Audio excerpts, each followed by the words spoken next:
हम सब के बीच में हमारे लाडले नागौर के सांसद आदरणीय हनुमान बेनीवाल जी पधार चुके हैं। मैं आप सबसे विशेष निवेदन करना चाहता हूं कि जहां पे वे हो वहीं के वहीं रुक जाओ, जहां हो वहीं के वहीं रुक जाओ।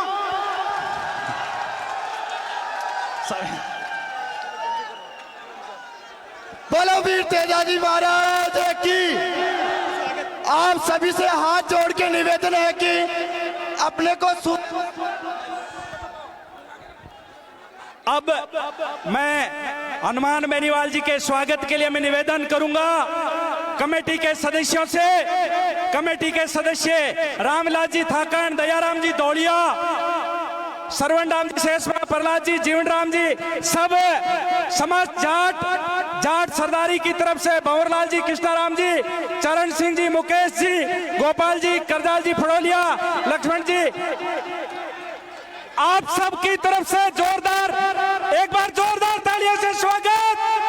अब समय की कमी को देखते हुए मैं निवेदन करूंगा किसान जवान की आवाज हनुमान बेनीवाल जी से कि सभा को संबोधित करें। आदरणीय हनुमान बेनीवाल जी। जिस इलाके में तेजाजी महाराज ने बलिदान दिया वो ये वीर भूमि है। मैं वीर भूमि को नमन करता हूं। और अब की बार मेरी इच्छा थी कि मैं एक बार पहले सुरचुरा, खरनाल और 5 जगह जाके आया था। इस बार भी सुरचुरा में आप लोगों के दर्शन करूं। वीर तेजा हमारी जो समिति है, प्रादेशिक वीर तेजा जाट विश्राम स्त्री सुरचुरा में समिति का अध्यक्ष और जाट समाज के मौजूद बुजुर्गों, सम्मानित मंच, नौजवान साथियों, मेरे छोटे भाइयों, माताओं, बहनों, आज जो जोश और जज्बा आपके अंदर देख रहा हूं ये तो तय है कि 28 में बड़े बदलाव के संकेत आज के दिन हो गए राजस्थान के। भाइयों, सब जगह मैं जा नहीं सकता, समय कम है, 6 प्रोग्राम दिए हैं और अपने लोगों के बीच में से जल्दी निकलना बड़ा टेढ़ा काम है। और ये आप मेरे से प्यार करते हो, मैं आपको विश्वास दिलाता हूं कि दोबारा आपके इलाके में फिर आएंगे। अब की बार खूब सारी बातें भी करेंगे, काम करेंगे। अभी ऐसा ही भर्ती और जो आरपीएससी पुनर्गठन की लड़ाई आप लोगों ने लड़ी, वो जीत सिर्फ और सिर्फ राष्ट्रीय लोकतांत्रिक पार्टी और राजस्थान के नौजवानों की, तेजा भक्तों की जीत।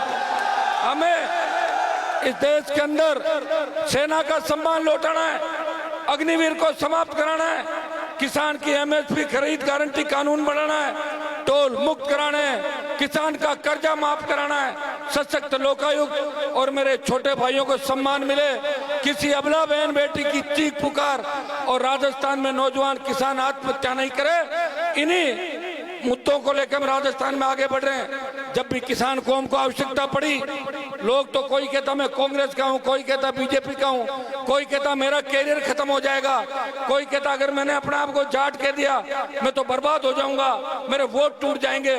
भाइयों, जब भी देश में आपके भाई की जरूरत पड़ी, चाहे हरियाणा की पहलवान बेटियां थी या किसान बिल या दूसरे मामले, इस राजस्थान के हार्डकोर अपराधी जो किसान के बेटों के सीने पे गोलियां मारते थे, अगर उन अपराधियों को उनके अंजाम तक पहुंचाया, हनुमान बेनीवाल उन अपराधियों को अंजाम तक पहुंचाया। वो नेता जो अपने घरों से आह्वान करते थे, लोगों को ये भाषण देते थे कि बिजली आएगी तो करंट आएगा, बच्चा पढ़ेगी तो भाग जाएगी, नेर नहीं लानी, उन नेताओं के परिजनों की क्या स्थिति हो गई आप अच्छी तरह देख सकते हो। उनके परिजनों को भी दूसरों का झंडा पकड़वा दिया और हालात आपके सामने, वो पैदल घूम रहे हैं आपका समर्थन पाने के लिए। यहाँ से आपको फिर ललकार हुंकार भरनी है। पिछली बार भी आपने और उससे पिछली बार भी आपने रूपनगढ़ की धरती से तेजाजी के भक्तों ने सुरचुरा की धरती से मुझे आशीर्वाद दिया। इस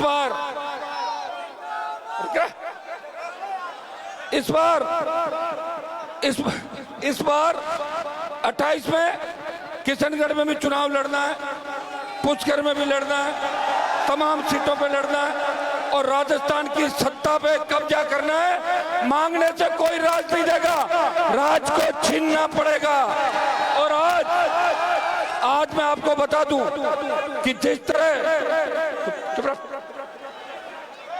आज जब तक सुनोगे नहीं ना, तुम्हारी कोई इज्जत नहीं है। नहीं सुनोगे तो कोई इज्जत नहीं करता तुम लोगों को, नहीं तुम्हें कोई सीरियस लेता। तुम्हारे नेताओं की औकात देखो ना, धनखड़ साहब को हटा दिया, बोल नहीं रहा, क्यों हटाया? बोला क्या? नहीं बोलेंगे भाई, डरे हुए लोग हैं, डरे हुए और मरे हुए लोग हैं। इसलिए डरे हुए मरे हुए लोगों को जगाना कौन जगाएगा? ये नौजवान जगाएंगे। लेकिन आप क्या जगाओगे? आप तो खुद आधे ज्यादा नशे में पड़े रहते हो।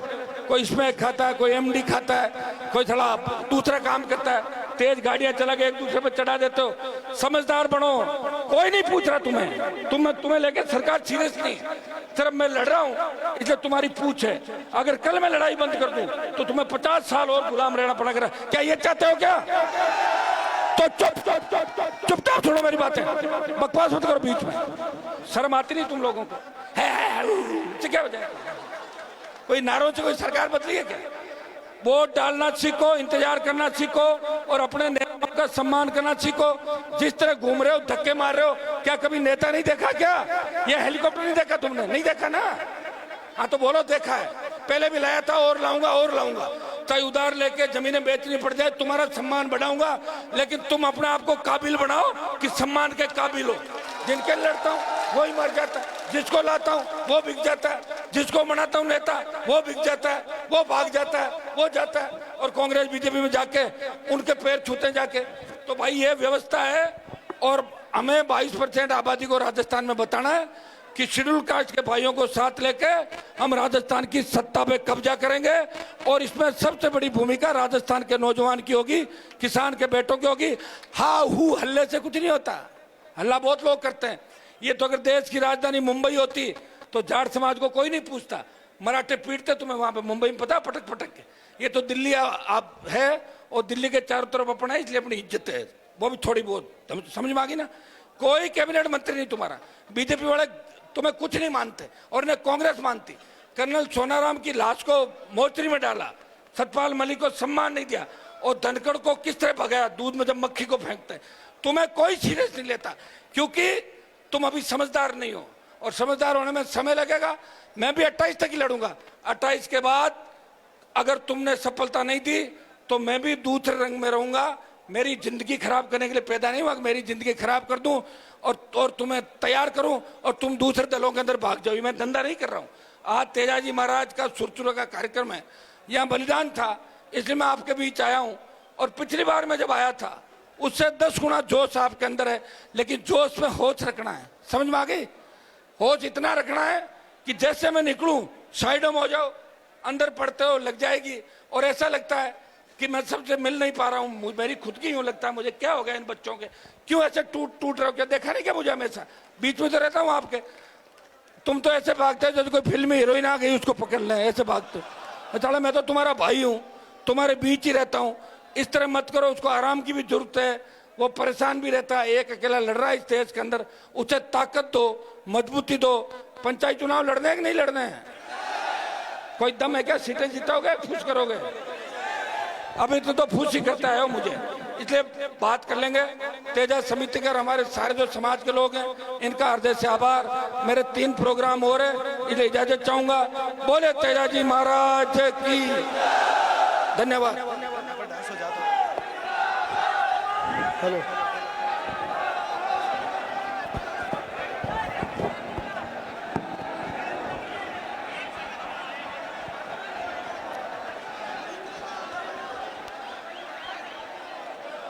शांति बनाए रखे। सभी तेजा भक्तों से